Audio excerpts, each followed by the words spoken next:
Hi, welcome to the season finale of Colors of Cariboo, the podcast where I interview rural artists and ask them why. Why do they want to live and create in a place where we use the word ranch as a noun, a verb, and a salad dressing?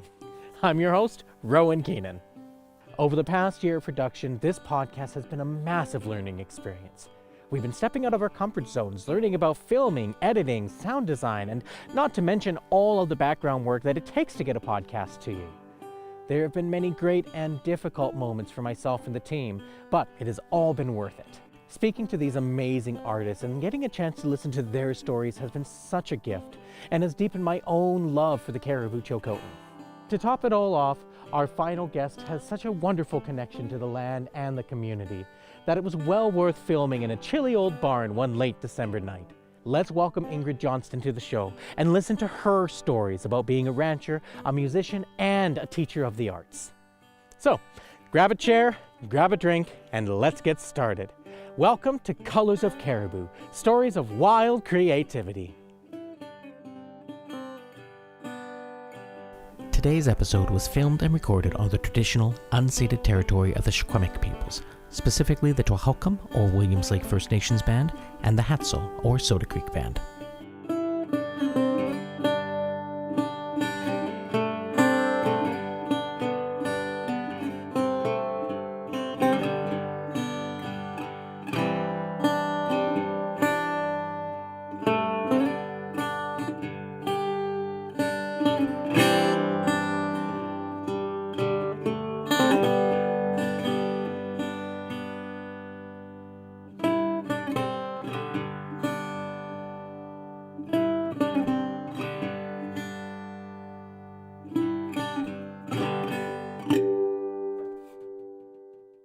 Hi, everyone. Welcome to today's episode of the podcast. We are here with Ingrid Johnston in her wonderful barn here. A little bit chilly, but that's not really your fault. But no, it's great. And yeah, when you asked where we should do it, I was like, right away, the barn. Good. It's just, really it's lovely. such a picture. Yeah. It's such a Cariboo thing, too. It's such a rancher thing to want to do. So why don't you tell us a little bit about yourself?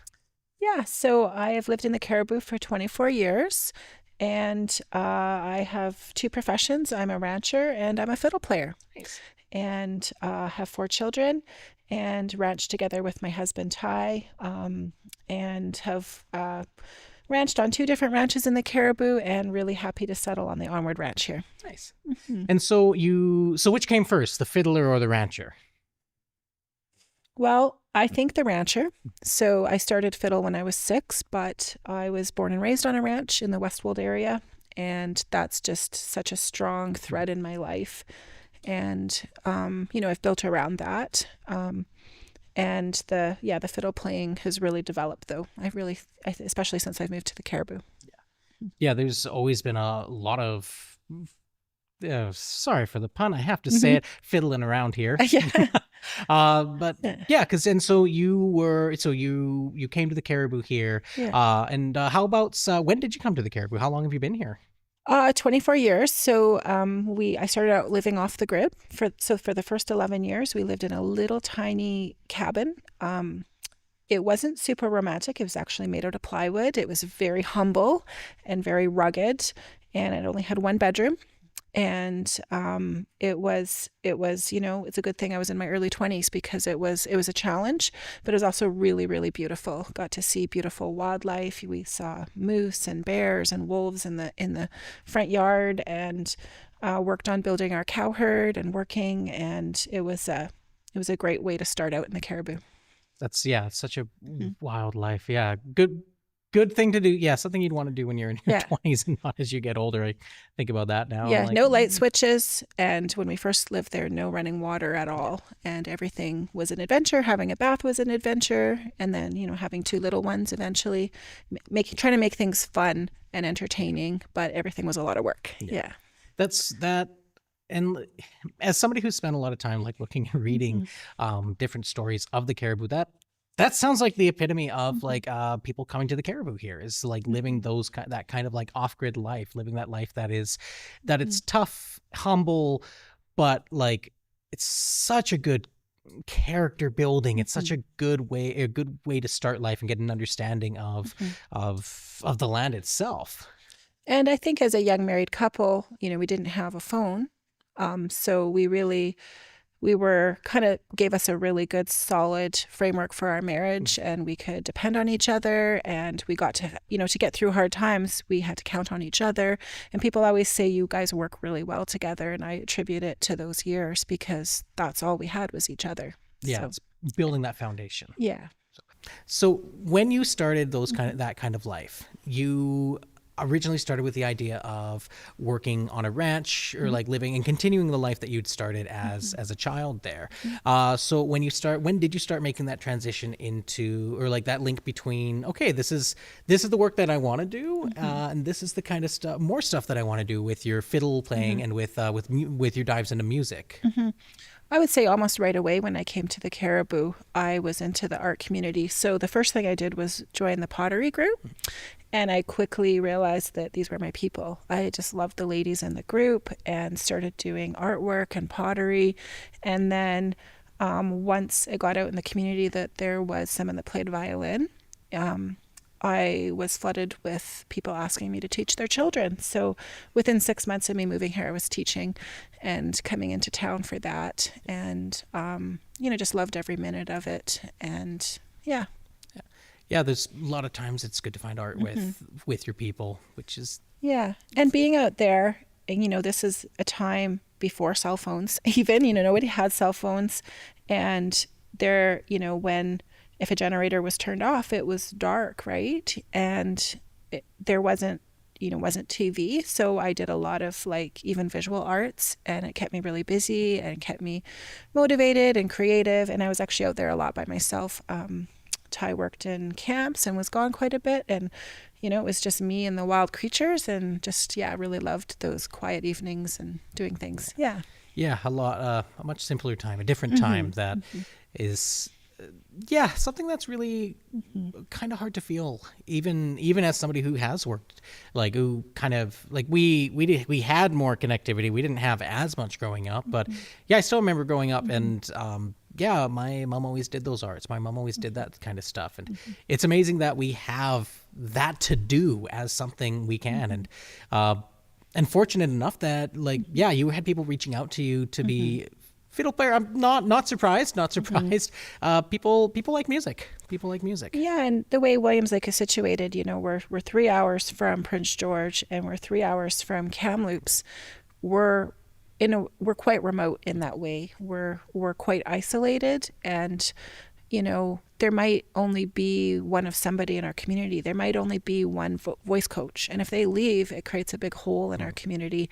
And I think that's what happened with violin, is there was nobody teaching it when I arrived here, and people were screaming for that. They wanted that for their kids. Yeah, people being desperate to have that art and have that kind of creative input there, which is, there really is can be a bit of a void in this area, because we're not a big city center. We're not massive. We're not huge. And I know when I was growing up, I always felt a little bit more pushed away from the arts and pushed towards more trades, more stuff. I remember being in school and people are and being told by the counselors, it's you need to be a trades, you need to be in this. And it was, I know I felt it was difficult wanting to be an artist, wanting to create, and my vocation was acting, so that made it even more difficult, because as you don't really do a lot of paid gigs for an actor when you're in Williams Lake here. But so it's really good to be able to hear that there has always been that need for artists, and also the need for people to create and teach art. And I think it's a big catch area, Williams Lake is our main center, but, kids in the fiddle program and kids I've taught and adults, they've come from as far north as Quesnel, all the way out to Tatla Lake, down to Laclahash, and out to Horsefly. So it's a big area, and people will travel a long ways. Rural people really appreciate the arts, and they'll travel a long ways, especially for their children or to get together with other artists. Yeah. Yeah. Well, and even now, it's like it still takes a lot to get internet out to a lot of the rural areas.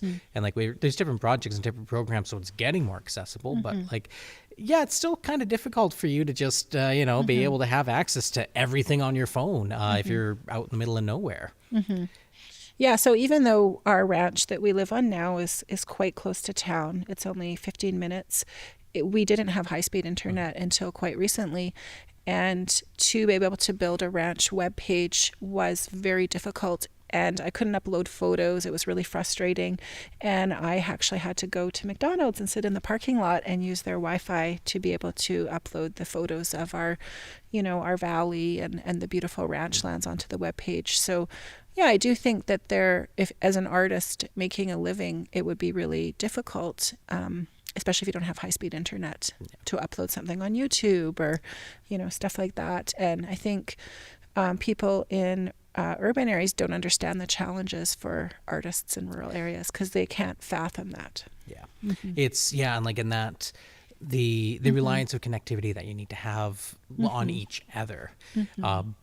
Again, even just like, somebody driving out to the place here, if it's a bad snow day, they could go in the ditch really easy. And like, again, no cell coverage, no internet, no something like that. And it is definitely a different mindset in the rural areas. Totally. And I remember trying to go to town to teach or, run a fiddle group of some sort. And, I remember driving down our driveway, which was a kilometer off the farm, and my battery burst because it was so cold in my pickup truck. And I had a kilometer walk back to the cabin with a baby on one hip, the fiddle on the other hip, get back inside, you're safe. And yeah, just safety and things like that you don't think of. Yeah. And it's, just the different challenges, the different...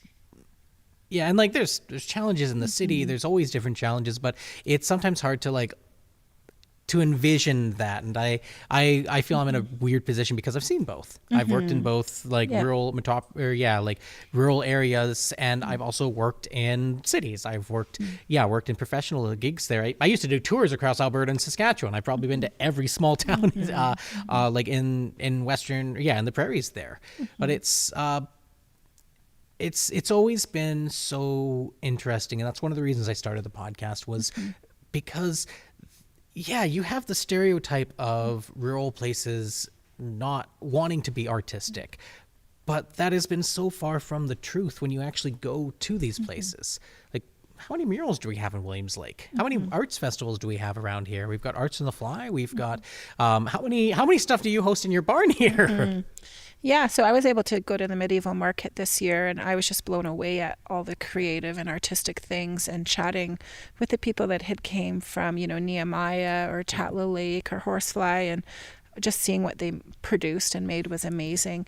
As for our barn, we'll do a couple square dances a year here, and about 200 people, and we're sitting right on the dance floor. So this dance floor holds, a good 100 people. And it's not uncommon to have 100 people doing the Virginia Reel. So off to my right there is where the band goes. We have a drummer, and we'll put together guitars and fiddle players. And it's a great evening. And we open it to the community, just kind of word of mouth. And it's always different people that come, but it's always so beautiful. It's a highlight for the year. My kids are so excited to be a part of it. And then so are all the fiddle kids. And what I really love now that I've been teaching long enough is having those university kids that come home. And if they can make a barn dance, they'll come out to it. I love that because it's like part of them.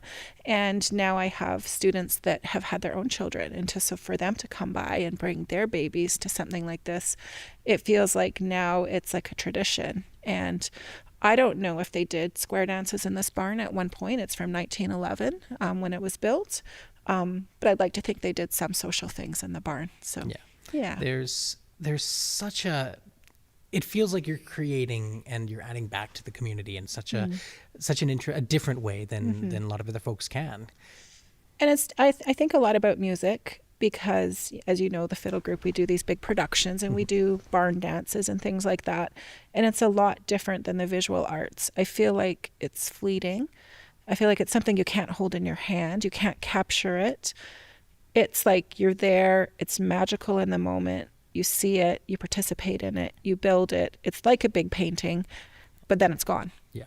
And it's sometimes sad, but it's also really incredibly beautiful and magical when it happens. Yeah, it's building that experience Yeah. and inciting that emotion. Live theater is the exact same way. I think that's why I love it so much, is that it only exists in that moment. And then once that moment's gone, I mean, you could get all the pieces back together again. You could have a barn dance the next day with the same people, the same musicians, the same, like everything the same, except it's never going to be the same. I loved the word when you said, "Okay, building this experience." So with my fiddle kids, I always talk about, this is the journey, and the journey is as important as playing in public. The journey it takes to get there is part of the magic and is part of the art form. And it's all about people. The people are very important in music, and it's about the interactions with other people. And it's not solitary. It's very social. It's very social to be part of a group.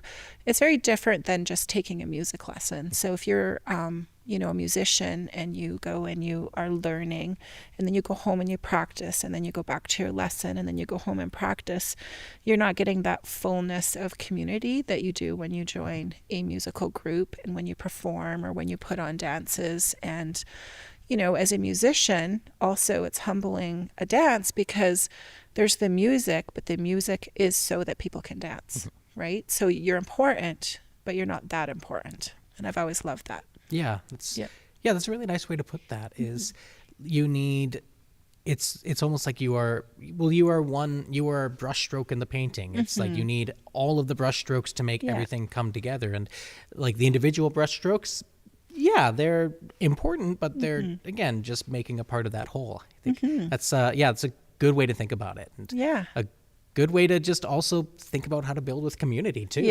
Yeah, community is really important to me.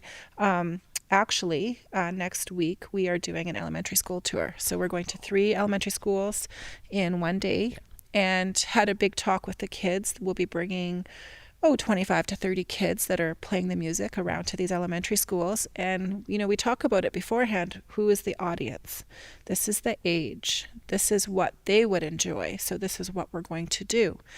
Sometimes our audience average age might be 45 or 50. Well, that's a different audience. So that's really interesting with kids to kind of explore that and make a program that's maybe kind of silly or kind of funny so that kids will like it and will like to listen to it and dance. And, we wrote a big Christmas story to go with it, with narration and a few costumes and things like that. That sounds like so much fun. Which schools? That's well, right up the road, the 150 mile school, and then we're going to Marie Sharp and then Nasika.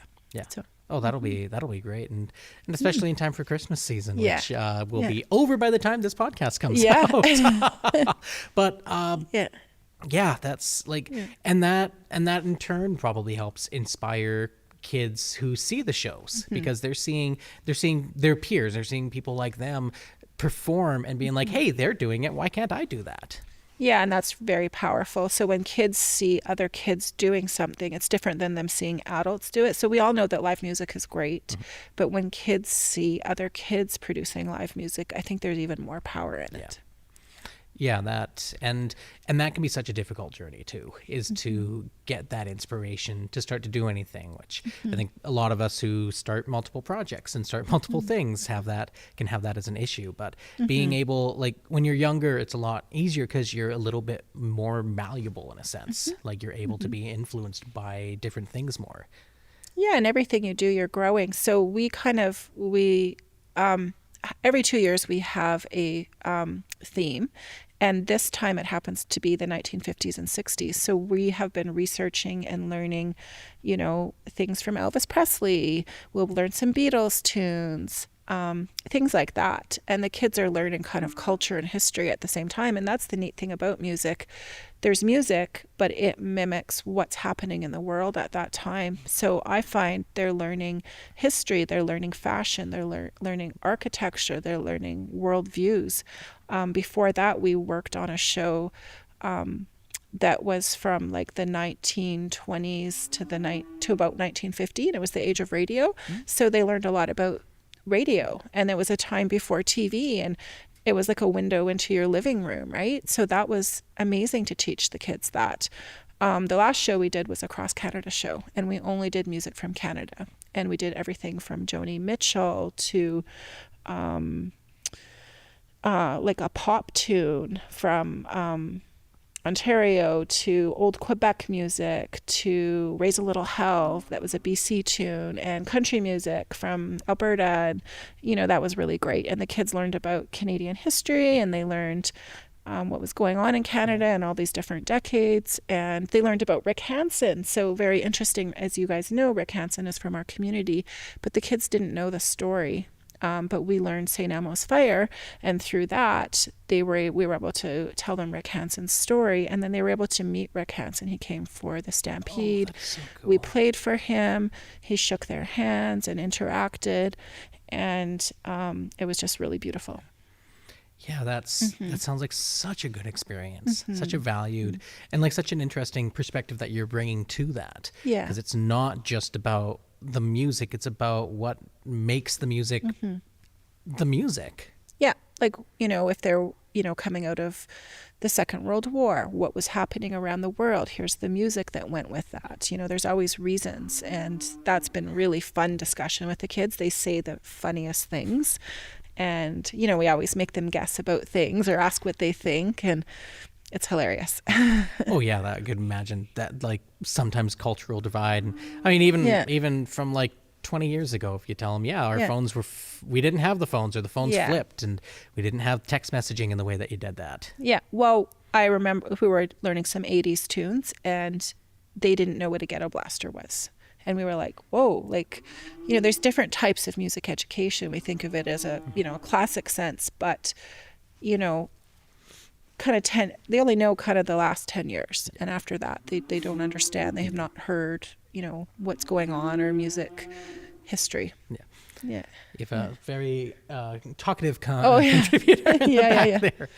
And that I can really appreciate that that mindset, because again, I spent a lot of time studying history, studying people, and as a theater goer, trying to understand why the changes happened in theater when they did at the times, be it for being like revolutions or things like that. And like, I think that's such an important thing that should be considered as a part of that. And that might happen in a university setting, or as you further the education on, but might not happen as much in like when kids are younger, and when that's probably when they can really make an impact on them. Yeah. So, years ago we did a Celtic show, and you usually think Ireland and Scotland, which is correct, but we also went into the Breton region of France and learned about basically the French Revolution, what contributed to it.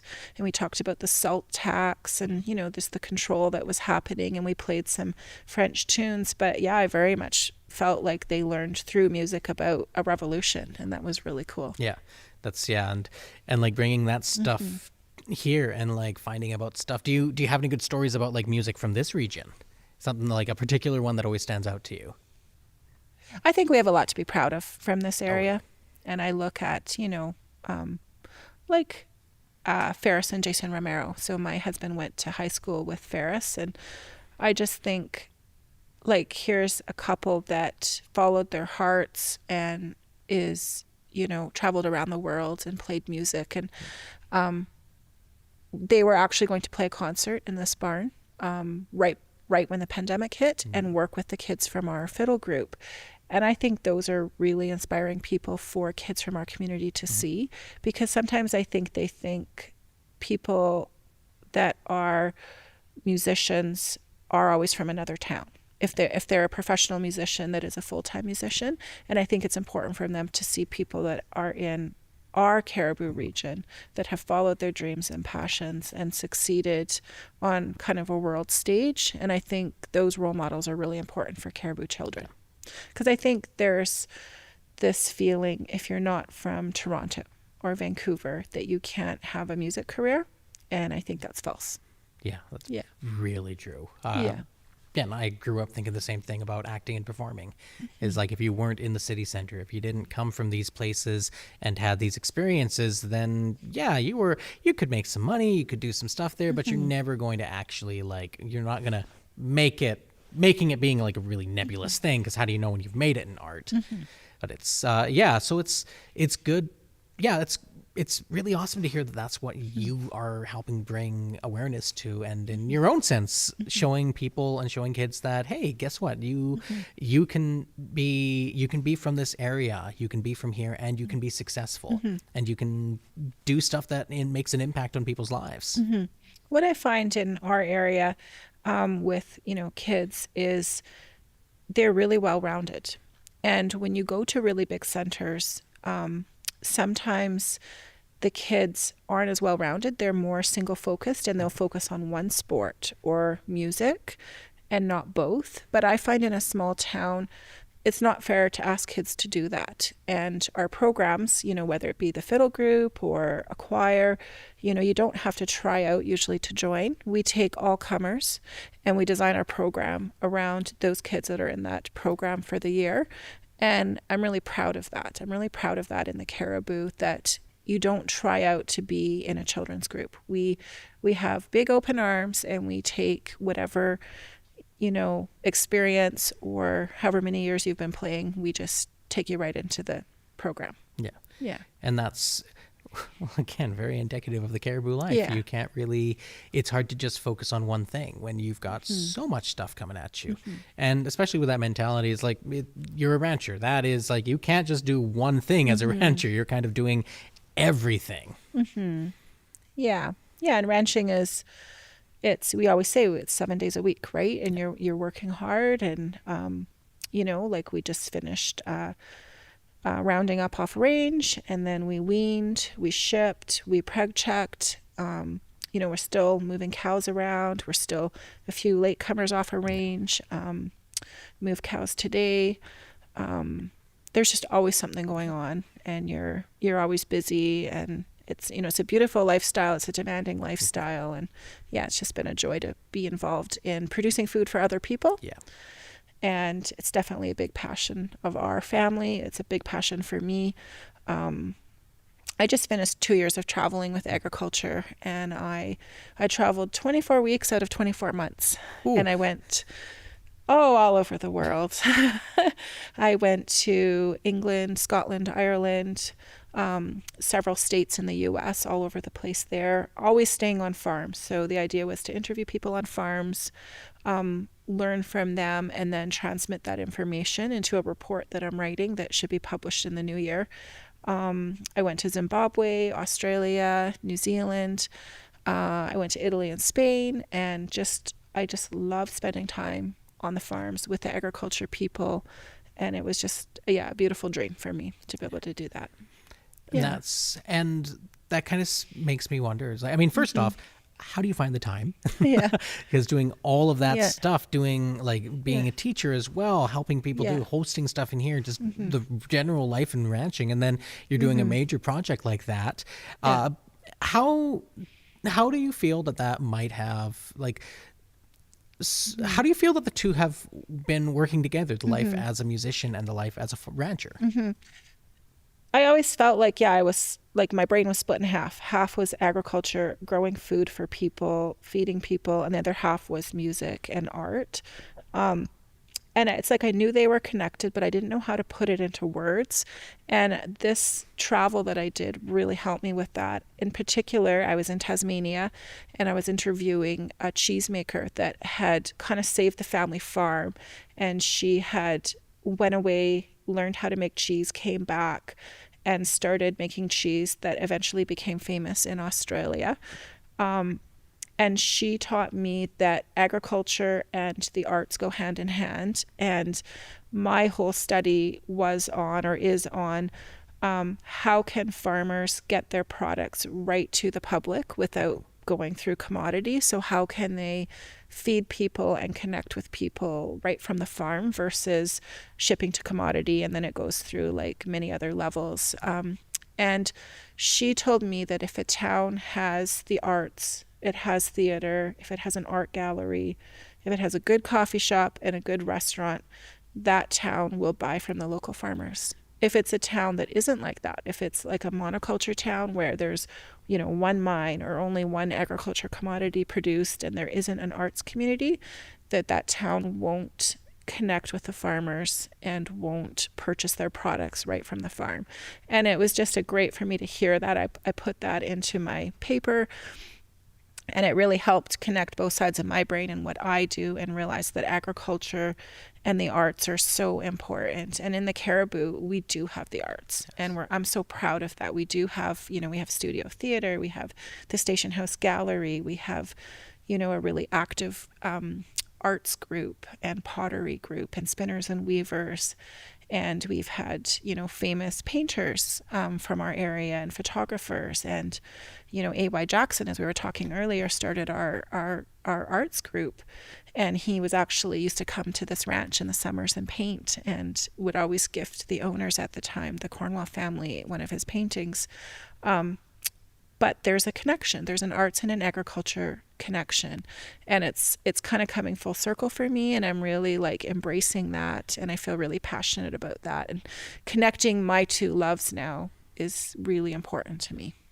Yeah. So why do you think that is? Why do you think that, if a place has arts and culture, they're going to support ranching life? What is the connection between that? I think it's an appreciation, a mutual appreciation, maybe. I think, people that are open to arts and culture, I think, appreciate good food. And I think they appreciate the artistry in food and care about how it's made or grown. And I think farmers and ranchers are actually really into the arts. I think they're deep thinkers. I think they're on the landscape. They're seeing things change, the seasons. They spend a lot of time, either with their crops or their animals thinking. And I think that they're naturally drawn to the arts as well. And I think it's just a good mix. And, if you look at a farmer's market, it's a mix of agriculture and art, because there's often people there with the things they've created with their hands or the things they've grown. And I think they mix really well together. Yeah. And I wonder if there's also a link between the passion that you kind of have for both of them, because both, unfortunately, both the arts and ranching aren't really known for being big money makers and being something that if you want to make it work, you have to work really hard in comparison to other jobs and other careers. Yeah. I think you have to love both of those things to pursue them. That's how it is. And I've always said, people ask me about what I do, and I'm like, I love both of these things so much. I would never give them up. I'm so passionate about them. And I think that's just a really cool observation you just had, where they're both kind of, they're both all encompassing, You have to throw yourself into them. Yeah, you really have to. And I think, I think that's kind of because I think we have we're similar backgrounds. We both grew up in a ranching or a farm life, and we both have a desire for creating and for being creative in some way, whether or not that's you're creating music or stage shows, or if you're helping create food for other people or create a lifestyle that is more natural and more akin to being in the real world or the natural world. I think food too is artistry. Today, my daughter made mozzarella cheese from scratch, and she was hand stretching it. And, we had burgers. We hosted my dad for lunch, and we had these burgers that were our grass-fed beef, and she had made this mozzarella, so they were like mozza burgers, and, jalapeno relish that we had made, and you can just kind of see the handiwork in it. And I think, my daughter loves cheese making, and we do a little bit of it on the farm. And we had a gentleman, David Asher, come and teach us in the spring. And as I watched him teach, and I brought him here mostly because of my daughter's interest in cheese, but I learned so much from him too, was what an artist he was. And here we are, we milk the cows in the morning, and we had other guests. There were 12 of us. And by the end of the day, we had these beautiful cheeses. Some of them had to be aged. he told us stories of each country where they were from, but it was very, very artistic and very, it's like, what do you do with your hands? And I think, okay, music, you use your hands, cheese making, you use your hands, farming, your hands, painting, your hands, and it's just, you're creating something, and you're creating something out of nothing. Yes. You have nothing. It's like a blank slate. And I really think this about the Cariboo. If people have a business or a profession here, a lot of the times there wasn't something and they build it from scratch, and they build something out of nothing. That is such, like, you're saying that, and I am just like, the connections are going off in my brain in ways that's like, yeah, you are creating something from nothing, and that's art in the most, in a general sense, is like, you are, you're plucking the notes out of the air to be put on paper there. You're writing the words to put on the page, or you're making the colors there. But you're doing the same thing as you were describing with your daughter. She's making the cheese with her hands, and she's taking all of these different things from an idea that she's had and a passion that she's following. And it's like, I really like, because I've always thought that there's like artistry to food, but even just like, I think I've always put that more of like, the bigger advances, or like the bigger, like, grandiose, like, oh, it's is like for the high chefs and the high things like that. But even just in the everyday, day-to-day, making preserves, making cheese, doing all of this stuff, it is such an art. And I think as Canadians, that's one of my biggest takeaways from all of the travel I've done, is Canadians, they aren't as proud as they should be about all that they do. They're not as proud of the food they grow. They're not as proud of the music that they make. And visiting other countries where they're shouting it out, right? Like if you visit Europe, they have, laws protecting wine regions and cheese making regions, and this is the best place, or this is the best cheese. But we have that in Canada. We just don't shout about it, and we're not as proud about it. And that's one of the things I've written, is we need to be proud of what we do, and the Cariboo needs to be proud. Look at all the things we do here. We have the beautiful along the Fraser River, we have all the farms, and we have big plateaus with, cattle grazing, and mountains, and then same as our artists. They're, beautiful people, and they're making something out of nothing. Yeah. Often they're collecting something from the wild or the wilderness, or they're felting, or they're, digging clay and making pottery from clay from right here in the Cariboo, things like that. And it just makes me so excited, and I love it. It's so beautiful. It is, and it's so inspirational too. And especially in a time where it feels like we need a little bit more of that inspiration. It's easy to kind of get lost in all of the chaos of the world right now. And I think it's good to be able to bring it back into our own scope of the world, and like, in that world being like, it's here, it's our backyards, it's this area here, and there's just so much about this area too that is just fascinating to be a part of. Yeah, because I was traveling so much, and one of the trips I did with 9 other farmers. So it was with a gentleman, he had a dairy in Japan, and it was a coffee grower from Brazil, some people from cattle stations in Australia, and then a wine producer from Australia, and then I think a New Zealand agriculture consultant. So I traveled a month with the same group of farmers, and as I showed them pictures of our life in the Cariboo and our landscape, and they just thought it was so beautiful and wanted to know more. And one person so far has visited me from the group, which has been really fun. But we don't realize how the beauty that we live in, I think, and we always look around the world and think, oh, if we could only do this. But other people love what they see here. I think we're a hidden gem. I think the area has been pretty quiet, on a BC stage, but it's gorgeous. Yeah. It's lakes and rivers and plateaus and mountains, and it's just absolutely beautiful. And still pretty wild too, which is something that we don't really have as much access to, especially if you're living more in the city, if you're in more like it takes a while to get out of those cities. Yeah, you're out of Vancouver, but then you're in another like Surrey or something like that, or then you're in this here, and it takes a while to get to that point. And then when you come here, you're driving. It's like it doesn't take much. You drive out to Horsefly, which is like you start that road and 15 minutes down, it's like, okay, I don't have cell service now. Yeah. But you're looking at all the ranches, you're looking at all of the views there, and you get the wildlife. There's still a wildness to this area. Totally. So when we lived off the grid, we were about 30 kilometers from power. And, there's a grizzly bear in the front yard. There's a moose that's jumped into the first little open bit of water when the ice unthaws on the lake.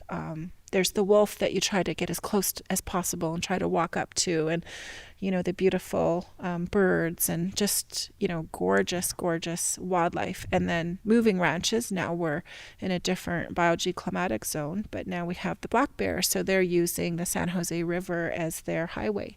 So we tell our kids, don't go in the river at dark. So there's mama bears with her 3 cubs moving up and down the river, and there's the hawks and the coyotes, and it's a different set of wildlife, but equally beautiful here in the little drier climate that we've moved ranches to.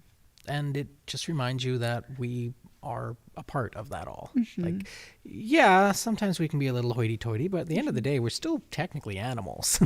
We still live and breathe, and we still need the same thing that they need.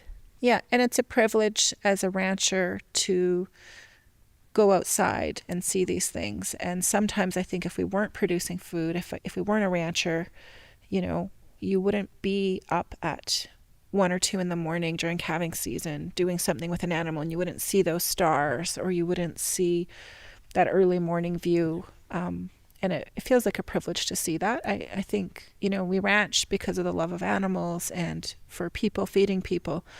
But part of our payment is the wildlife and the wild vistas and the scenes that we get to see. Yeah. It's a wonderful life. Tough, challenging, and sometimes like really difficult life, but it still there's a sense of wonder about it. Yeah. It is tough. My he's 47 and he just had a hip replacement. So, it beats you up. It beats you up, but we choose that, and we want to do that and feel privileged to do it. Yeah. So we're going to wrap things up a little bit now. One thing I like to do at the end is I've got 3 questions that I ask everyone. Sure. So you ready for them? Okay. Okay. First question is, if you could spend a week with anybody, past or present, who would it be and why? I think I would pick one of my past relatives that I never got to meet. I think that would be really interesting. I'm not sure which one, but, a lot of them were from Europe, and they went through rough times and wars, and, life wasn't easy. A lot of them were in farming and stuff like that. And I have my heritage, Latvia and Croatia, Switzerland. And I just think, spending some time and seeing how they lived, how they farmed, meeting them as people would be really interesting. Yeah, I like that. That's it shows like a really intimate connection with, someone that you want to know that you might not ever get a chance to know or even find out about, because genealogy and family history is there's a lot of stuff there. So second question, what is the favorite compliment that you have ever gotten? I think being a good mother. I think just, I have 4 kids, and, they're farm kids, and they ride horses, and they are really involved on the farm. And I think, all these other things you do in life, I think your kids are really, really special, and, you're their person, right? When they're young, as they grow up and they go do their own thing. But I think that's the biggest compliment someone could give me. See, now I'm just like, I hope somebody says that about me. But having a 16-month-old has been it's been an eye-opening, a different experience than what I expected. Well, I think having the 4 kids, for me, I love babies. Terrible twos hit, and they're so fast and they're so smart, but no one ever told me about 3 years old. And I'm sorry to tell you, but that is the hardest age ever. whatever they were doing at 2 years old is they're way smarter, way faster, no concept of danger, and you cannot reason with a 3-year-old. And 4 is the magic age. It is the most beautiful age. So that's my advice for you. All right. So about 2.5 years. You've got a little ways to go. So I appreciate the advice. Yeah. Actually, that leads Yeah. very well into our the next and final question Yeah. is, what is the favorite piece of advice that you've ever been given, or what advice would you like to have been given? Advice about, your significant other. I think, when you're first married and, the older crowd get in there and they start giving you advice about never go to bed angry and do everything possible together and all those sorts of things. I'm pretty sappy, and I think there's a lot of truth when older people give advice that are 80 years old, listen, and yeah, there's truth and it rings true. Yeah. Yeah. Yeah, it's they figured it out because they've lived through it. Yeah.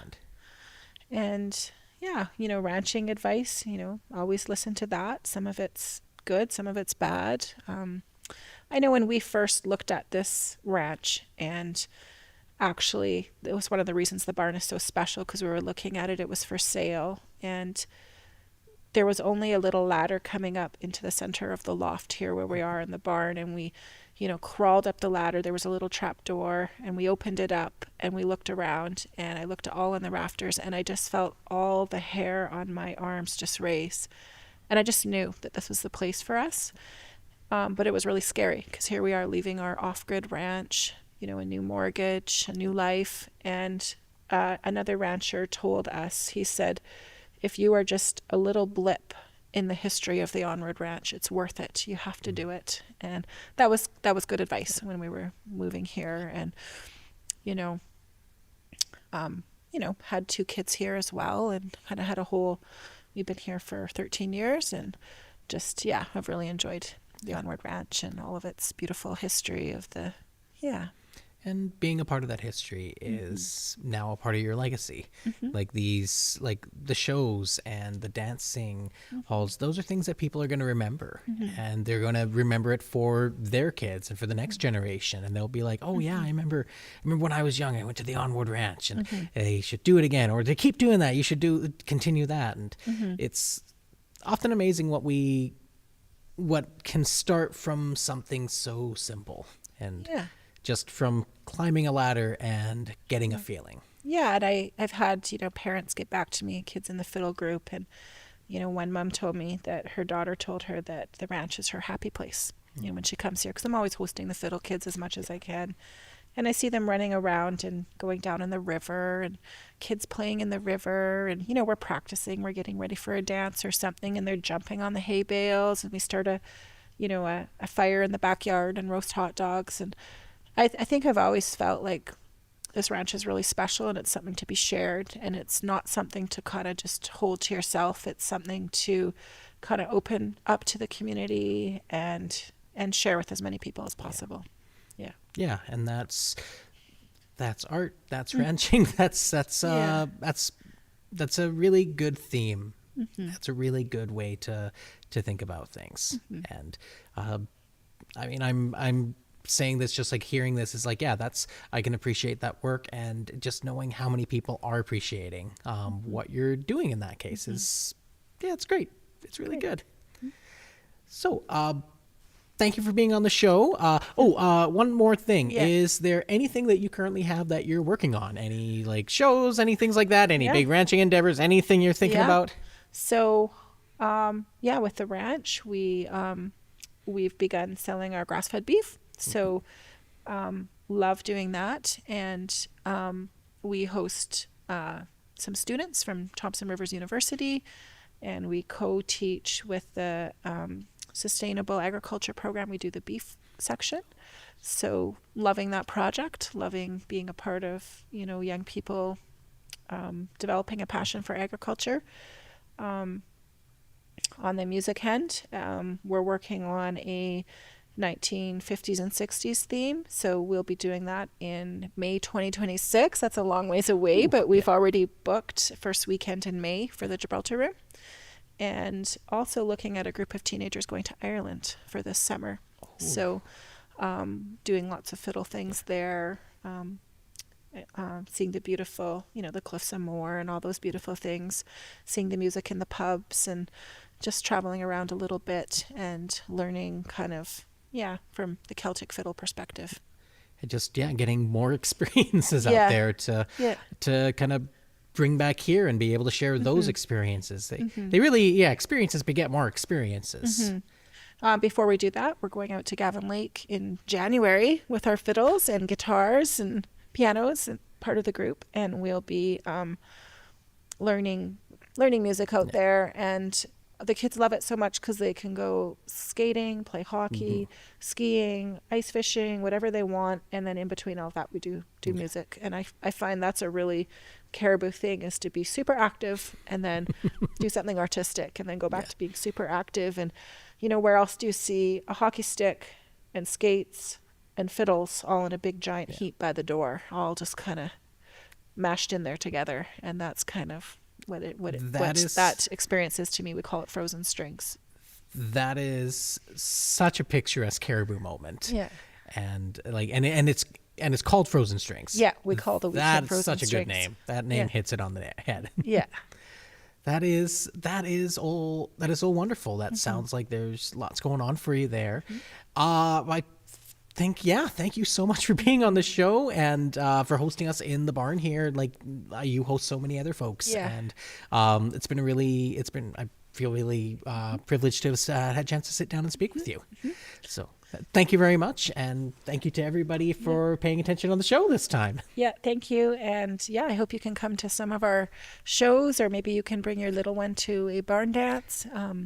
We'll be doing one in May, last weekend in May, I think. Thank you. This has been really unique, and it's really good to hear from you, because I've heard about you, and to be able to just sit down and talk to somebody who, especially because I know it's always been odd for me being farming and then an actor and an artist, and always kind of feeling not everybody would get that kind of thing. Like the two worlds were so important to me growing up, and then it's been, thank you, appreciate that. And I think with farming, they're saying less than 1% of people in Canada are now involved in agriculture. Geez.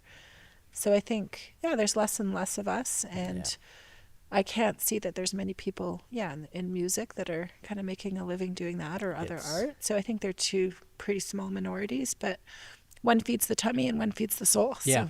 That was something I was thinking about when you were talking about the one feeds the soul, one feeds. I should have said Well, I mean, that can be something we can add in post. I feel like they feed different things, but it's Oh, and they really do. They're both feeding, and you need both of them. You need both of them in order to feed a person. So people are they're fragile and complicated, and we're complicated no matter where we are.